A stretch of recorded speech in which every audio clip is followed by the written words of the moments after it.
Hello guys, RR44ലേക്ക് സ്വാഗതം. മുമ്പ് ചെയ്ത വീഡിയോസ് നിങ്ങൾ കണ്ടു എന്ന് വിശ്വസിക്കുന്നു. ചാനൽ സബ്സ്ക്രൈബ് ചെയ്യാനും ബെല്ലൈക്കൺ പ്രസ് ചെയ്യാനും മറക്കല്ലേ. ഇന്ന് നമുക്ക് പുതിയ ടോപ്പിക് നോക്കാം.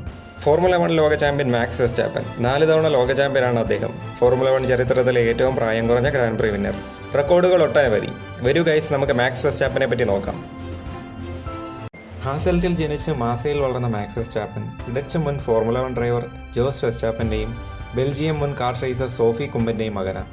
വെർസ്റ്റാപ്പൻ്റെ ചെറുപ്പത്തിൽ തന്നെ മാതാപിതാക്കൾ വേർപിരിഞ്ഞു. അതിനുശേഷം അദ്ദേഹം പിതാവിനൊപ്പം താമസിച്ചു. ഇളയ സഹോദരി വിക്ടോറിയ അമ്മയോടൊപ്പം താമസിച്ചു. മോട്ടോർ സ്പോർട്ടുമായി അദ്ദേഹത്തിൻ്റെ കുടുംബത്തിന് ദീർഘകാല ബന്ധമുണ്ട്. 2005 മുതൽ 2013 വരെ നീണ്ടു നിൽക്കുന്ന ജൂനിയർ റേസിംഗ് കരിയർ. 2005 മുതൽ 2009 വരെ ദേശീയ ചാമ്പ്യൻഷിപ്പുകളിലെ ആധിപത്യം. 4-ാം വയസ്സിൽ വെർസ്റ്റാപ്പൻ കാർട്ടിങ്ങുകളിൽ റേസിംഗ് ആരംഭിച്ചു. 7-ാം വയസ്സിൽ ചാമ്പ്യൻഷിപ്പുകളിൽ മത്സരിച്ചു. 2005 അദ്ദേഹം തൻ്റെ സ്വന്തം പ്രവിശ്യയായ ലിംബർഗിൽ നടന്ന മിനി ജൂനിയർ ചാമ്പ്യൻഷിപ്പിൽ മത്സരിച്ചു. അതേ വിഭാഗത്തിൽ VAS ചാമ്പ്യൻഷിപ്പ് വിജയിച്ചു. 2006 അദ്ദേഹം തൻ്റെ വിജയം ആവർത്തിച്ചു. 2007 വെർസ്റ്റാപ്പൻ റോട്ടാക്സ് മാക്സ് മിനി ക്ലാസ്സിലേക്ക് യോഗ്യത നേടി. റോട്ടാക്സ് മാക്സ് ചലഞ്ച് ബെൽജിയം ആ വർഷം വിജയിച്ചു. അതുപോലെ ആ കാറ്റഗറിയിലെ ഡച്ച് ചാമ്പ്യൻഷിപ്പും. 2008 അച്ഛൻ മുമ്പ് മത്സരിച്ചെന്ന CRG കാർട്ടിൽ മാക്സ് റേസ് ചെയ്തു. വെർസ്റ്റാപ്പൻ ബെൽജിയം കാഡറ്റ് ചാമ്പ്യൻഷിപ്പും അതുപോലെ ബെനലക്സ് കാർട്ടിംഗ് സീരീസ് ഇൻ മിനി ക്ലാസും വിജയിച്ചു. 2009 മാക്സ് പെക്സ് റേസിംഗിൽ ജോയിൻ ചെയ്തു. ആ വർഷം മിനി മാക്സ് ചാമ്പ്യൻഷിപ്പ് വീണ്ടും വിജയിച്ചു. അതുപോലെ ബെൽജിയം KF5 ചാമ്പ്യൻഷിപ്പും വിജയിച്ചു. 2010 മുതൽ 2012 വരെ ഇന്റർനാഷണൽ കാർട്ടിങ്ങിലേക്ക് മാക്സ് പ്രവേശിച്ചു. CRGയുടെ ഫാക്ടറി ടീമിലേക്ക് മത്സരിക്കാൻ മാക്സ് സൈൻ ചെയ്തു. KF3 വേൾഡ് കപ്പിൽ വെർസ്റ്റാപ്പൻ രണ്ടാമതായി ഫിനിഷ് ചെയ്തു. കൂടുതൽ എക്സ്പീരിയൻസ്ഡ് ആയ അലക്സാണ്ടർ അൽബോണാണ് ഒന്നാമതെത്തിയത്. പിന്നീട് അൽബോൺ തൻ്റെ ഫോർമുല 1 ടീമേറ്റായി. പക്ഷെ പിന്നീട് WSK വേൾഡ് സീരീസിൽ അൽബോണെ തോൽപ്പിച്ചു. അതുപോലെ WSK വേൾഡ് സീരീസിലും വിജയിച്ചു. യൂറോപ്യൻ ചാമ്പ്യൻഷിപ്പിൽ 5-ാമതായി ഫിനിഷ് ചെയ്തു.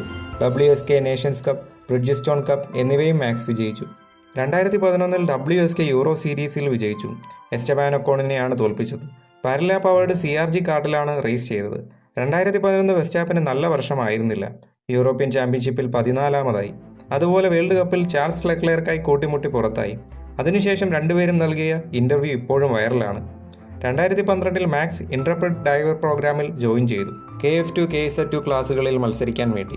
KF2 ക്ലാസ്സിലെ WSK മാസ്റ്റർ സീരീസ് വിജയിച്ചു. WSK യൂറോ സീരീസിൽ 6-ാമതായി ഫിനിഷ് ചെയ്തു. KF1 ക്ലാസ്സിലെ വേൾഡ് ചാമ്പ്യൻഷിപ്പിൽ മത്സരിക്കുന്ന ഏറ്റവും പ്രായം കുറഞ്ഞ ഡ്രൈവറായി മാക്സ് വെർസ്റ്റാപ്പൻ. അതിൽ 8-ാമതായി ഫിനിഷ് ചെയ്തു. ജൂലൈ 2012 മാക്സ് ഇൻട്രപ്രഡിൽ നിന്ന് ലീവ് ചെയ്യുമെന്ന് അനൗൺസ് ചെയ്തിരുന്നു. CRG ടീം നിർമ്മിച്ച സനാഡി കാർട്ടിലെ ഷോർട്ട് കരിയറിന് ശേഷം ഫാക്ടറി CRG ടീമിലേക്ക് തിരിച്ചെത്തി. KF2 ക്ലാസ്സിലെ വേൾഡ് കപ്പിൽ 2-ാമതായി ഫിനിഷ് ചെയ്തു. SQUSA സൂപ്പർ നാഷണൽസിൽ മത്സരിച്ചു. 21-ാമതായി ഫിനിഷ് ചെയ്തു. 2013 റെക്കോർഡ് ബ്രേക്ക് ചെയ്യുന്ന വർഷമായിരുന്നു. സീനിയർ കാർട്ടിംഗ് കാറ്റഗറിയിൽ ക്വാളിഫൈ ചെയ്തു. KF KZ കാറ്റഗറിയിൽ 15 വയസ്സുള്ളപ്പോൾ 3 CIK FIA ചാമ്പ്യൻഷിപ്പുകൾ ഒരു സീസണിൽ വിജയിച്ചു. 2 യൂറോപ്യൻ ചാമ്പ്യൻഷിപ്പുകൾ, അതുപോലെ 1 ലോക ചാമ്പ്യൻഷിപ്പും. ആ കാറ്റഗറിയിൽ ചരിത്രത്തിൽ ആദ്യമായിരുന്നു ഈ നേട്ടം. അച്ഛൻ ജോസ് വെർസ്റ്റാപ്പന് ശേഷം 2 യൂറോപ്യൻ ചാമ്പ്യൻഷിപ്പുകൾ ഒരു സീസണിൽ വിജയിക്കുന്ന ആദ്യ റേസിംഗ് ഡ്രൈവറായി മാക്സ് വെർസ്റ്റാപ്പൻ. അതുപോലെ ഡയറക്റ്റും ഗിയർ ബോക്സ് ക്ലാസ്സുകളിലും വിജയിക്കുന്ന ആദ്യ racing driver. 2013 KZ world championship Charles ലെക്ലെയറിനെ തോൽപ്പിച്ച് ടൈറ്റിൽ നേടി. ഏറ്റവും പ്രായം കുറഞ്ഞ റേസ് ഡ്രൈവറായി. ഗിയർ ബോക്സ് വേൾഡ് ചാമ്പ്യൻഷിപ്പാണിത്. 2013 KF വേൾഡ് ചാമ്പ്യൻഷിപ്പിൽ 3-ാമതായി ഫിനിഷ് ചെയ്തു. ഈ ചാമ്പ്യൻഷിപ്പാണ് അദ്ദേഹത്തിന് ആ വർഷം വിജയിക്കാനാവാഞ്ഞത്. സൗത്ത് ഗേർഡ വിന്റർ കപ്പ് വിജയിച്ചു Max. WSK euro series, WSK super master series, KZ1 KZ2 കാറ്റഗറിയിലും മാക്സ് വിജയിച്ചു. 2013 മാനർ MBയുടെ ഒപ്പം ഫോർമുല റേസിംഗ് കാറുകളിൽ എക്സ്പീരിയൻസ് നേടി. ബരാസി എപ്സിലോൺ FR2-ൽ 160 ലാപ്പുകൾ 2 ദിവസം പൂർത്തിയാക്കി. അതുപോലെ കുറേ ഫോർമുല റെനോ 2 ടീമുകൾക്ക് ടെസ്റ്റുകൾ നടത്തി. 2014 ലോവർ ഫോർമുലയിൽ മാക്സ് പ്രവേശിച്ചു. ഫ്ലോറിഡ വിന്റർ സീരീസിൽ മാക്സ് മത്സരിച്ചു. അതിലെ റേസുകളിൽ മികച്ച പെർഫോമൻസ് കാഴ്ചവെച്ചു. അതിനുശേഷം അദ്ദേഹം 2014 FIA ഫോർമുല 3 യൂറോപ്യൻ ചാമ്പ്യൻഷിപ്പിൽ വാൻ ആമസ്പോർട്ട് റേസിംഗിന് വേണ്ടി 16 വയസ്സുള്ളപ്പോൾ മത്സരിച്ചു. ഫോർമുല 3-ൽ 10 വിജയങ്ങൾ നേടി. അതിൽ തുടർച്ചയായ 6 വിജയങ്ങൾ, ഏറ്റവും പ്രായം കുറഞ്ഞ പോൾ സിറ്റർ, വിന്നർ എന്നീ റെക്കോർഡുകൾ കൂടി നേടി. ഫോർമുല 3 ചാമ്പ്യൻഷിപ്പിൽ 3-ാമതായി ഫിനിഷ് ചെയ്തു. 2014 F1 ജാപ്പനീസ് GPയിൽ പ്രാക്ടീസ് സെഷനിൽ മാക്സ് പങ്കെടുത്തു. 2015 സീസണിന് വേണ്ടിയുള്ള പ്രിപ്പറേഷനായിരുന്നു ഇത്. 17 വയസ്സും 3 ദിവസവും പ്രായമുള്ളപ്പോൾ ഫോർമുല 1 റേസ് വീക്കെൻഡിൽ പങ്കെടുക്കുന്ന ഏറ്റവും പ്രായം കുറഞ്ഞ വ്യക്തിയായി Max Verstappen. August 2014 Red Bull junior ടീമിൽ മാക്സ് ചേർന്നു. ഫോർമുല റെനോ 3.5 കാർ ടെസ്റ്റ് ശേഷമായിരുന്നു ഇത്. മെർസിഡസ് ഡ്രൈവർ പ്രോഗ്രാമിന് വേണ്ടിയുള്ള ഓഫറും മാക്സിനുണ്ടായിരുന്നു. എന്നാൽ മാക്സ് റെഡ് ബുൾ ജൂനിയർ പ്രോഗ്രാമിൽ ചേർന്നു. 2015 ഫോർമുല 1 സീസണിൽ അദ്ദേഹം ടോറോ റോസോ ടീമിന് വേണ്ടി മത്സരിച്ചു. 17 വയസ്സും 166 ദിവസവും മാത്രം പ്രായമുള്ളപ്പോൾ ഒരു വേൾഡ് ചാമ്പ്യൻഷിപ്പ് റേസിൽ മത്സരിക്കുന്ന ഏറ്റവും പ്രായം കുറഞ്ഞ റേസ് ഡ്രൈവറായി മാക്സ്. ആ വർഷം പോയിന്റ്സ് നേടി, അതുപോലെ റേസുകളിൽ മികച്ച പൊസിഷനുകളും കണ്ടെത്തി. ആ വർഷം മാക്സിന് 3 അവാർഡുകൾ ലഭിച്ചു FIA പ്രൈസ് ഗിവിംഗ് സെറമണിയിൽ: rookie of the year, personality of the year, action of the year എന്നിവ. 2016 വീണ്ടും ടോറോ റോസോയ്ക്ക് വേണ്ടി അദ്ദേഹം സീസൺ ആരംഭിച്ചു. പക്ഷേ ആ വർഷം മെയ് 5 റഷ്യൻ ഗ്രാൻഡ് പ്രിക്ക് ശേഷം റെഡ് ബുൾ റേസിംഗ് പ്രഖ്യാപിച്ചു തങ്ങളുടെ സീനിയർ ടീമിലേക്ക് ഡാനിയൽ കിവിയറ്റിനെ മാക്സ് റീപ്ലേസ് ചെയ്യുമെന്ന്. ഡാനിയൽ കിവിയറ്റ് ടോറോ റോസോയിലേക്ക് തിരിച്ചെത്തി. തുടർന്ന് 2016 സ്പാനിഷ് ഗ്രാൻഡ് പ്രിയിൽ 4ാമതായി മാക്സ് ക്വാളിഫൈ ചെയ്തു. റേസിൽ മെഴ്സിഡസിന്റെ ലൂയിസ് ഹാമിൽട്ടണും റോസ്ബർഗും ആക്സിഡന്റിൽ പുറത്തായി. തുടർന്ന് ആ റേസിൽ മാക്സ് വിജയിച്ചു. ആ വിജയത്തോടെ സെബാസ്റ്റ്യൻ വെറ്റലിന്റെ ഏറ്റവും പ്രായം കുറഞ്ഞ റേസ് വിജയി എന്ന റെക്കോർഡ് മാക്സ് നേടി, 18 വയസ്സും 228 ദിവസവും മാത്രം പ്രായമുള്ളപ്പോൾ. ആ വർഷം നല്ല പെർഫോമൻസ് ആയിരുന്നു. 2017, 2018 വർഷങ്ങളിൽ കുറേ വിജയങ്ങൾ നേടി. എന്നാൽ റെനോ എഞ്ചിൻ്റെ റിലയബിലിറ്റി പ്രശ്നങ്ങൾ കാരണം കുറേ റിട്ടയർമെൻറ്റുകളും ഉണ്ടായി. അതുപോലെ മാക്സിൻ്റെ കുറേ കൊളിഷനുകളും ഉണ്ടായി. 2018 സീസണിൽ മാക്സ് ചാമ്പ്യൻഷിപ്പിൽ 4ാമതായി ഫിനിഷ് ചെയ്തു. 2019, 2020 സീസണുകൾ മികച്ചതായിരുന്നു. റെനോ എഞ്ചിനിൽ നിന്ന് ഹോണ്ട എഞ്ചിനിലേക്ക് റെഡ് ബുൾ മാറിയിരുന്നു. റിലയബിലിറ്റി ഇഷ്യൂസ് അതോടെ കുറയാൻ തുടങ്ങി. 2019 സീസണിൽ കുറേ വിജയങ്ങൾ മാക്സ് നേടി. ചാമ്പ്യൻഷിപ്പിൽ 3ാമതായി ഫിനിഷ് ചെയ്തു. 3 റേസ് വിജയങ്ങളും ആ വർഷം നേടി.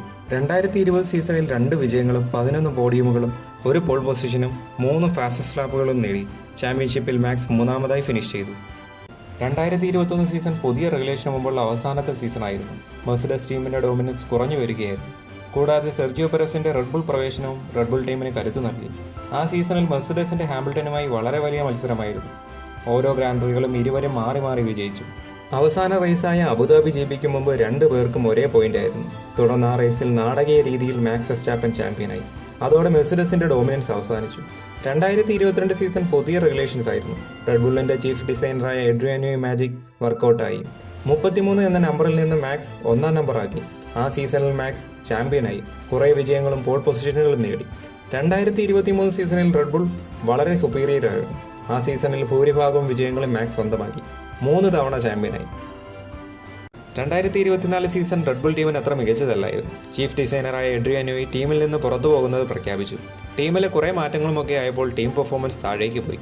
എന്നിരുന്നാലും മാക്സ് ആ സീസണിൽ കുറേ വിജയങ്ങൾ നേടി. ലാൻഡോ നോറിസിനെ പിന്തള്ളി ചാമ്പ്യനായി. കൺസ്ട്രക്ടേഴ്സ് ചാമ്പ്യൻഷിപ്പിൽ 3ാമതുള്ള ടീമിൽ ചാമ്പ്യനാകുന്ന ആദ്യ റേസിംഗ് ഡ്രൈവറായി മാക്സ് വെർസ്റ്റാപ്പൻ. 2025 സീസണിൽ മക്ലാരൻ ടീം പെർഫോമൻസ് ഇംപ്രൂവ് ആയതോടെ റെഡ് ബുൾ ടീം പിന്നിലേക്ക് പോയി. എന്നാലും മാക്സ് കുറേ വിജയങ്ങൾ നേടി. നിലവിൽ ചാമ്പ്യൻഷിപ്പിൽ 3ാമതായി നിൽക്കുന്നു. ഈ അടുത്ത് നടന്ന അസർബൈജാൻ ഗ്രാൻഡ് പ്രിയിൽ മാക്സ് വിജയിച്ചിരുന്നു. ഈ സീസൺ അവസാനം ഫോർമുല 1-ൽ പുതിയ ഒരു വേൾഡ് ചാമ്പ്യന് ലഭിക്കുമോ അതോ മാക്സ് ടൈറ്റിൽ നിലനിർത്തുമോ എന്ന് കാണാം. നിലവിൽ 2028 വരെ റെഡ് ബുള്ളുമായി കോൺട്രാക്ട് മാക്സിനുണ്ട്. ഫോർമുല 1-ലെ കുറേ റെക്കോർഡുകൾക്ക് ഉടമ. 226 ഗ്രാൻഡ് പ്രി എൻട്രികൾ, 226 ഗ്രാൻഡ് പ്രി സ്റ്റാർട്ടുകൾ. 2025 അസർബൈജാൻ ഗ്രാൻഡ് പ്രി വരെ നോക്കുമ്പോൾ മാക്സ് 67 റേസ് വിജയങ്ങൾ നേടിയിട്ടുണ്ട്. 46 പോൾ പൊസിഷനുകൾ, 35 ഫാസ്റ്റസ്റ്റ് ലാപ്പുകൾ, 120 പോഡിയമുകൾ. ഒരു സീസണിലെ ഏറ്റവും അധികം വിജയങ്ങൾ 19. ഒരു സീസണിലെ ഏറ്റവും അധികം പോഡിയമുകൾ 21. ഒരു സീസണിലെ ഏറ്റവും അധികം കോൺസിക്യൂട്ടീവ് വിജയങ്ങൾ 10 എണ്ണം. ഒരു സീസണിലെ ഏറ്റവും അധികം കോൺസിക്യൂട്ടീവ് പോൾ പൊസിഷനുകൾ 8 എണ്ണം. അയർട്ടൺ സെനയായി ഷെയർ ചെയ്യുന്ന റെക്കോർഡ്. 2015 മുതൽ പ്രൊഫഷണൽ സിം റേസുകളിൽ മാക്സ് മത്സരിക്കുന്നുണ്ട്. 2024 ടൈം ഇഷ്യൂയിൽ 100 മോസ്റ്റ് ഇൻഫ്ലുവൻഷ്യൽ പേഴ്സൺ ലിസ്റ്റിൽ മാക്സ് വന്നിരുന്നു. അതുപോലെ 2022 office of the order of the orange നൗസുമായി അപ്പോയിന്റ് ചെയ്തിരുന്നു. ചാമ്പ്യൻ മാക്സ് വെർസ്റ്റാപ്പനെ പറ്റിയുള്ള വീഡിയോ ഇവിടെ അവസാനിക്കുന്നു. അപ്പോൾ ഗൈസ്, ഈ വീഡിയോ നിങ്ങൾക്ക് ഇഷ്ടമായി എന്ന് വിശ്വസിക്കുന്നു. നിങ്ങളുടെ സജഷൻസ് ദയവായി കമൻറ്റ് ചെയ്യണം. ലൈക്ക് ചെയ്യാനും ഷെയർ ചെയ്യാനും സബ്സ്ക്രൈബ് ചെയ്യാനും മറക്കല്ലേ. പുതിയ ടോപ്പിക്കുമായി വീണ്ടും കാണാം ഗൈസ്. അതുവരേക്കും ബൈ.